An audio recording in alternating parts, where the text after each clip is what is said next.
Assalamualaikum warahmatullahi wabarakatuh. Tabi pun pemirsa, kembali lagi bersama saya Arisa Putri di edisi Baca Koran.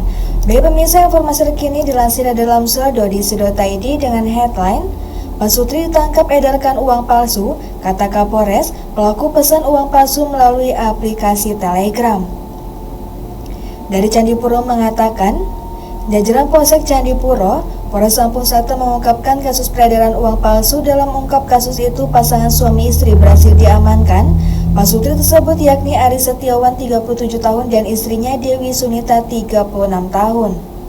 Keduanya diamankan pada Senin 20 Januari 2025 di dua tempat yang berbeda, yakni Desa Cinta Mulia dan Desa Mekar Mulia, Kecamatan Candipuro, Lampung Selatan. Menurut Kapolres Lampung Selatan AKBP Yusriandi Yusrin, awal mula kasus itu terungkap dari laporan warga tentang penggunaan uang palsu di warung-warung kecil di Desa Cinta Mulia.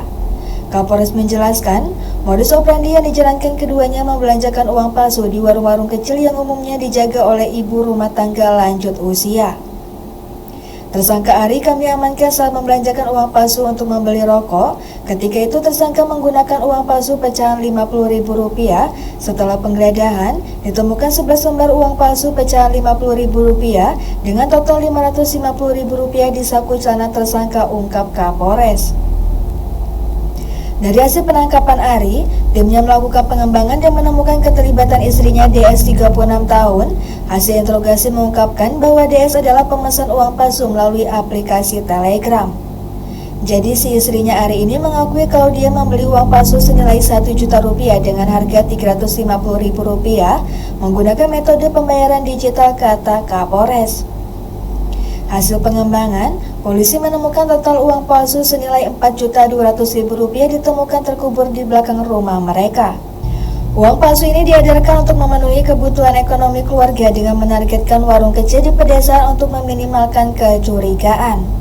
Dengan barang bukti total keseluruhan jumlah pelembar uang rupiah diduga palsu sebanyak 63 lembar sebesar Rp4.750.000, uang pecahan nominal Rp100.000 sebanyak 32 lembar, dan uang pecahan nominal Rp50.000 sebanyak 31 lembar, uang tunai sebesar Rp485.000 yang didapat tersangka dari kembalian uang rupiah palsu yang telah dibelanjakan.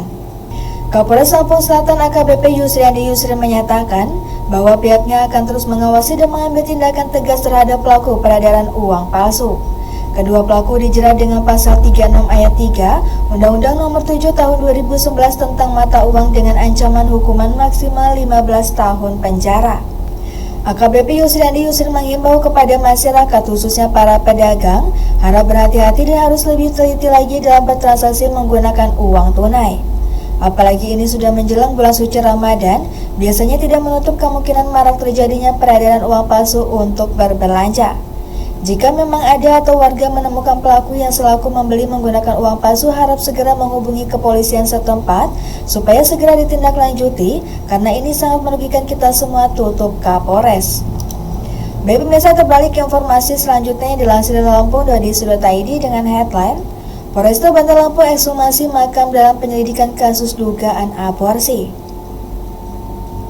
Unit Perlindungan Perempuan dan Anak Polresta Bandar Lampung bersama tim Dokes Polda Lampung dan tim Inafis Satreskrim Polresta Bandar Lampung melakukan ekshumasi makam sebagai bagian dari penyelidikan kasus dugaan aborsi.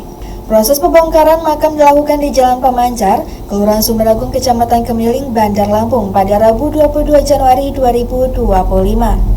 Ekshumasi dimulai sekitar pukul 10.15 waktu Indonesia bagian Barat dan berlangsung hingga pukul 12 waktu Indonesia bagian Barat.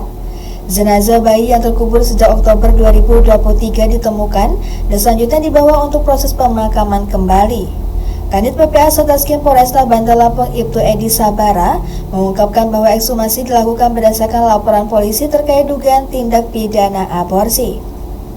Menurut Ibtu Edi, peristiwa ini bermula pada Oktober 2023, di mana seorang wanita berinisial S melakukan aborsi setelah menjalin hubungan asmara dengan seorang pria berinisial B. Hubungan tersebut yang berlangsung layaknya pasangan suami istri menyebabkan kehamilan yang kemudian digugurkan. Ibtu Edi menambahkan bahwa ekshumasi merupakan langkah penting dalam upaya pengumpulan bukti-bukti untuk proses penyelidikan lebih lanjut. Meskipun pihaknya sudah memiliki calon tersangka, Ibtu Edy menegaskan bahwa mereka tetap menerapkan asas praduga tak bersalah dan akan melanjutkan penyidikan dengan mengumpulkan bukti yang cukup, termasuk hasil ekshumasi, sebelum gelar perkara untuk penetapan tersangka dilakukan. Baik pemirsa, demikian edisi Bacokan ini. Sampai jumpa di edisi Bacokan selanjutnya. Saya Arista Putri pamit undur diri. Wassalamualaikum warahmatullahi wabarakatuh.